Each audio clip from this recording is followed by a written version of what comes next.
Prosseguindo em nosso estudo, pessoal, e lembrando que nós estamos falando a respeito da característica da indisponibilidade, tá? Que tem como desdobramento a inalienabilidade. Eu não posso alienar o meu direito a outra pessoa, nem gratuitamente, doando esse direito, nem onerosamente, vendendo esse direito.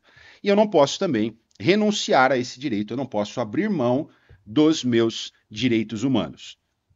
Então, retomado aí de onde a gente estava, eu tenho essa observação aqui para fazer para vocês, que é um caso curioso que já apareceu, por exemplo, em provas orais da PCSP, que é o caso do arremesso de anões. Arremesso de anões. Se você nunca ouviu falar desse caso, o caso funciona assim. Um bar, lá na década de 90, na cidade de Lyon, na França, teve uma ideia curiosa. Ele contratou alguns anões para que esses anões se deixassem arremessar pelos clientes desse bar. Então o bar pagava os anões e cobrava dos clientes para que os clientes arremessassem esses anões. Então você pegava o anão e arremessava o anão, né? O mais correto a dizer, a forma mais correta de se expressar, mais técnica, que mais valoriza os direitos humanos é pessoa anã. Tá bom? A gente vê uma tendência. Você não fala mais pessoa, você não fala mais o deficiente, o idoso. É a pessoa com deficiência, é a pessoa idosa, tá? Então já fica essa orientação aí para você escrever na sua prova escrita e para você falar lá na sua prova oral. Então, os usuários do bar, os clientes, eles pegavam esses anões, essa pessoa anã, e arremessavam. Né? Todo mundo bêbado, aquilo devia ser super divertido, estava todo mundo feliz, o cliente, porque fazia isso daí, o dono do bar, porque estava ganhando dinheiro, e o anão também, porque estava ganhando dinheiro. E aí esse caso chegou no poder público da França e que falou o seguinte: olha, isso daí é um absurdo, tá? Porque isso viola a dignidade humana dos anões, que estão sendo evidentemente tratados como coisas, né? Como se fosse uma bola de arremesso. E proibiu a prática, proibiu a prática, como forma de tutelar a dignidade humana.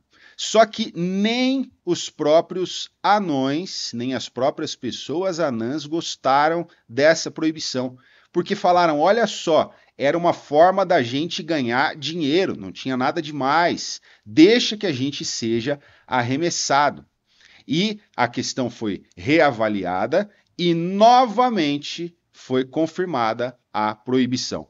A prática é proibida hoje, não só na França, mas em outros lugares todos aí. E esse caso ganhou notoriedade justamente porque o Estado protegeu direitos humanos das pessoas anãs, mesmo contrariamente à vontade dessas pessoas anãs. As pessoas anãs, por mais que seja vantajoso financeiramente para elas, elas não podem dispor dos direitos humanos que lhes são inerentes. Não podem dispor da dignidade humana que lhe é inerente. Então, essas pessoas, justamente por força da indisponibilidade dos direitos humanos, não puderam continuar a prática, não tiveram, portanto, cessada essa fonte curiosa de renda aí, justamente por força do princípio da indisponibilidade. Tá bom? E o caso ganhou notoriedade, a ponto da gente conversar a respeito dele aqui em aula, justamente porque é uma aplicação prática e até caricata dessa característica da indisponibilidade. A próxima característica que temos que estudar aqui dos direitos humanos é a chamada imprescritibilidade, que é bastante simples, pessoal, costuma ser cobrada de forma muito tranquila nas provas. É o seguinte: o fato de você não exercer um direito, dos direitos humanos que você tem, ao longo do tempo, não faz com que você venha a perder esse direito. Ou seja, você não perde direitos humanos pelo decurso do tempo, em razão do não exercício desses direitos. Se você precisar desses direitos um dia, se você precisar invocar algum dos seus direitos humanos para tutelar uma determinada um determinado aspecto da sua dignidade humana que naquele momento está sendo violado, está sendo ameaçado, está sendo lesado, você vai poder fazer isso a qualquer tempo, tá bom? Coisa simples. E só a título de te ajudar a lembrar disso daqui na hora da sua prova. O que é a prescrição? O que é a prescrição? Quando a gente está estudando lá o direito penal e a gente fala que o crime prescreveu, a gente está falando que o Estado ele não mais dispõe do poder para realizar a persecução penal naquele caso, para eventualmente condenar o autor daquele crime e para executar a pena. Tá? E aí vai depender das espécies de prescrição, etc. O que eu quero aqui não é estudar com você o Instituto da Prescrição, é que você se lembre do que é a prescrição para que você possa entender que a imprescritibilidade significa justamente que nunca vai chegar um momento que, em razão do decurso do tempo, você vai querer utilizar um direito seu e alguém vai virar para você e falar: você não pode, prescreveu. Tá bom? Os direitos humanos são imprescritíveis. Uma distinção precisa ser feita, tá? E aqui para deixar a coisa mais completa possível para você, para nada te pegar no contrapé na prova. O direito em si, ele é imprescritível. Então, eu posso nunca ter precisado entrar com um habeas corpus na minha vida. Vamos supor que eu estou com 75 anos de idade, eu sou, sei lá, preso injustamente. Quando eu entrar com esse habeas corpus, ninguém vai virar para mim e falar: o seu direito à liberdade prescreveu. Né? Fica até caricato, fica evidente um negócio desse. Agora, a prescrição do direito em si não se confunde com a prescrição da pretensão de reparação dos danos oriundos da violação desses direitos, tá bom? Se eventualmente eu sou preso indevidamente, eu vou poder entrar com o habeas corpus e o meu direito à liberdade vai estar lá e ninguém nunca vai poder falar que ele prescreveu e etc e tal. Se eventualmente eu fui preso indevidamente, precisei usar o habeas corpus, saí invocando o meu direito à liberdade, tal, eu tive cometido contra mim pelo Estado um ato ilícito. A minha prisão indevida é um ato ilícito. E do ponto de vista civil, do ponto de vista do direito civil, o ato ilícito gera aquele que o praticou o dever de reparar. O Estado vai ter que me pagar uma indenização, porque ele me prendeu indevidamente. A minha pretensão de buscar essa indenização é imprescritível também, porque o meu direito à liberdade é imprescritível? Não. O meu direito à liberdade é imprescritível, fora de dúvida. Mas a minha pretensão de buscar a reparação pelos danos materiais, morais, que eu sofri em razão dessa prisão indevida, essa pretensão, ela prescreve. Tá bom? Então, não confunda isso daí na prova de vocês. Beleza? Próximas características: indivisibilidade, interdependência e complementaridade. Então, indivisibilidade, interdependência e complementaridade têm em comum o seguinte espírito: os direitos humanos compõem um todo uno e indivisível. Por isso que toda hora eu estou falando em direitos humanos, direitos humanos, direitos humanos. É esse conjunto de direitos humanos. E esse conjunto de direitos humanos, como ele tem um ponto em comum, que numa altura dessa do campeonato, em que eu já falei 500 vezes, você sabe muito bem qual é, que é a dignidade humana, esses direitos humanos não admitem fragmentações desarrazoadas, indevidas, sem razão de ser. Você também não pode escolher proteger só uma parte desses direitos humanos e não proteger outra. Eles são um conjunto só. Não tem como você falar: eu vou proteger só a liberdade e não vou proteger a igualdade. Você tem que proteger tudo, todos, porque todos eles fazem parte de um conjunto, uno e indivisível. Tá bom? Então vamos ver agora especificamente o que é indivisibilidade, interdependência e complementaridade. A indivisibilidade significa que os direitos humanos devem ser considerados em conjunto. Os direitos humanos todos compõem um sistema harmônico de normas. ainda que se encontrem previstos em tratados ou convenções distintos. Então, os direitos humanos todos que decorrem dos tratados e convenções internacionais de que o Brasil é parte, eles não chegam aqui isolados, como ilhas, né, que não se comunicam. Todos esses direitos humanos, oriundos de todos esses tratados, juntos, eles configuram, eles constituem um sistema harmônico de normas. A harmonia desse sistema significa que um desses direitos não pode prejudicar o outro desses direitos. Os direitos não podem se anular, eles devem conviver de forma harmônica, eles devem poder ser aplicados de forma harmônica. É claro que às vezes vai surgir um conflito entre dois direitos humanos que estão previstos, seja no mesmo tratado, seja em tratados diversos. Dois direitos que se aplicam a uma mesma situação, mas que não podem ali conviver ao mesmo tempo, porque geraria uma situação que não é lógica.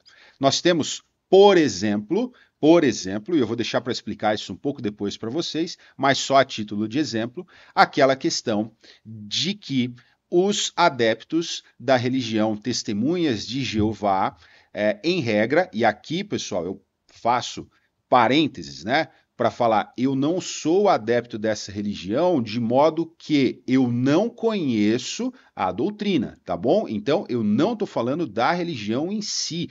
Pode haver exceções e tal. O que eu estou falando aqui é única e exclusivamente do aspecto que é pontuado no direito para que a gente possa comentar a respeito desses conflitos de direitos humanos, tá bom? Faço essa observação aí entre parênteses por questão de respeito, de consideração por todas as pessoas que são adeptas dessa religião, de modo que aqui eu não estou emitindo nenhum juízo de valor, tá bom? Então, reza a lenda aí, falo sem conhecimento de causa, porque não sou adepto dessa religião, que as testemunhas de Jeová não admitem transfusão de sangue.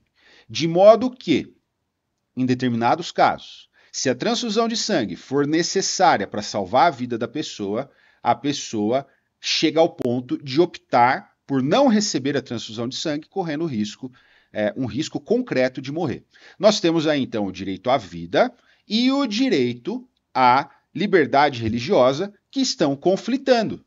Tá? A vida e a liberdade religiosa estão conflitando, têm que conviver harmonicamente, então nós temos meios de se resolver esse conflito de direitos, sem que um anule o outro.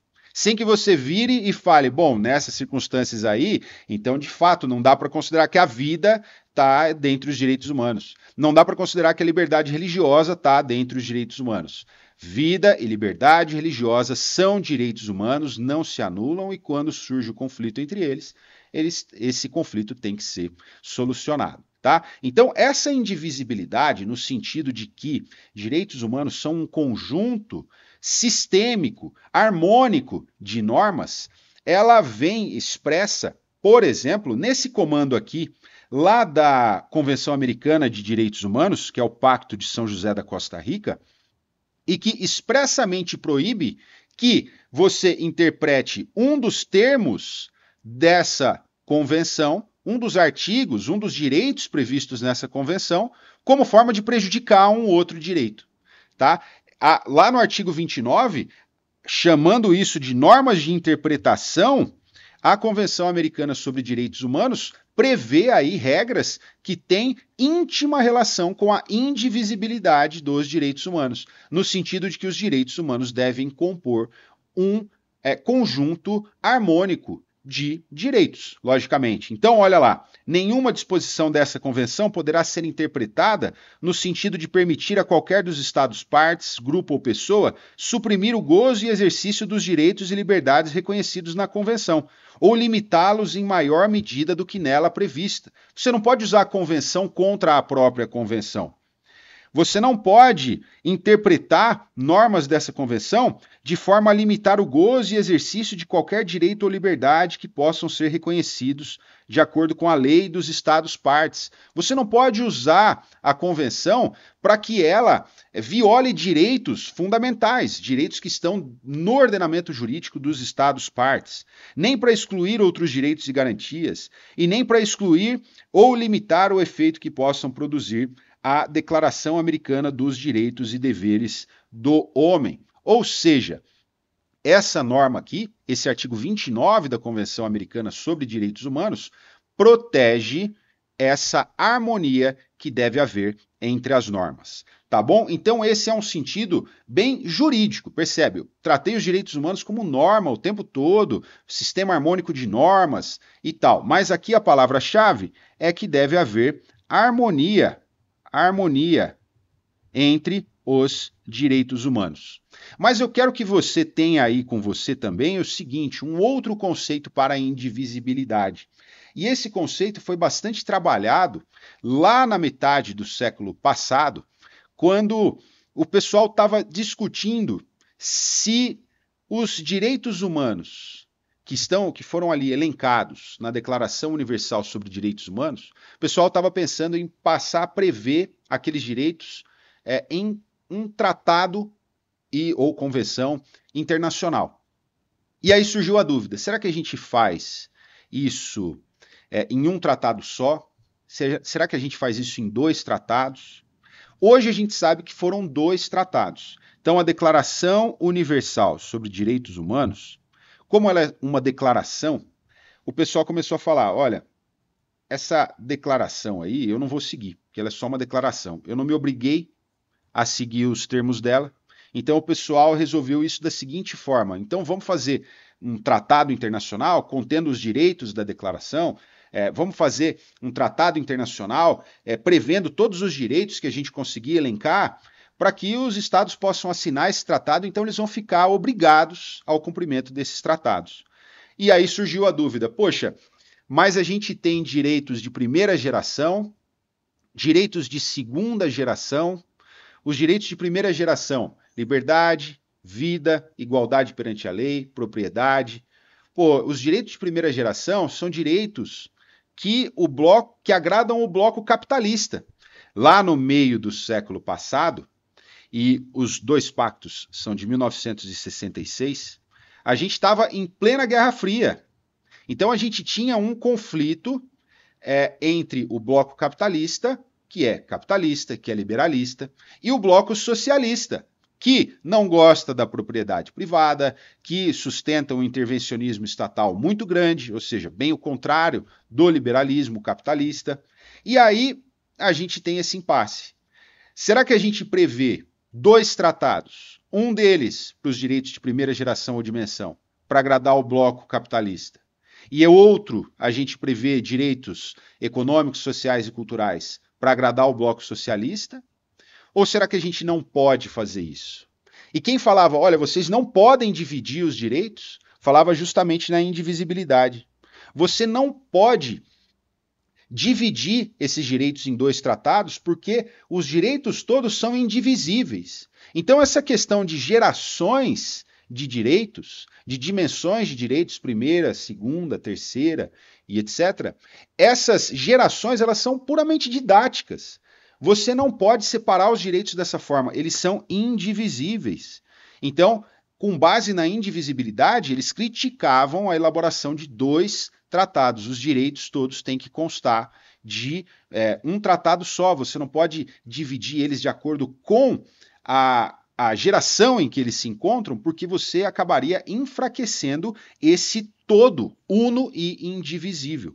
Tá? Então, uma segunda forma de tratar a indivisibilidade, com que você pode se deparar na sua prova, por exemplo, é justamente a impossibilidade de se separar efetivamente os direitos relacionados à geração em que cada um se enquadra. O Estado tem que cumprir todos os direitos de todas as gerações. Não pode haver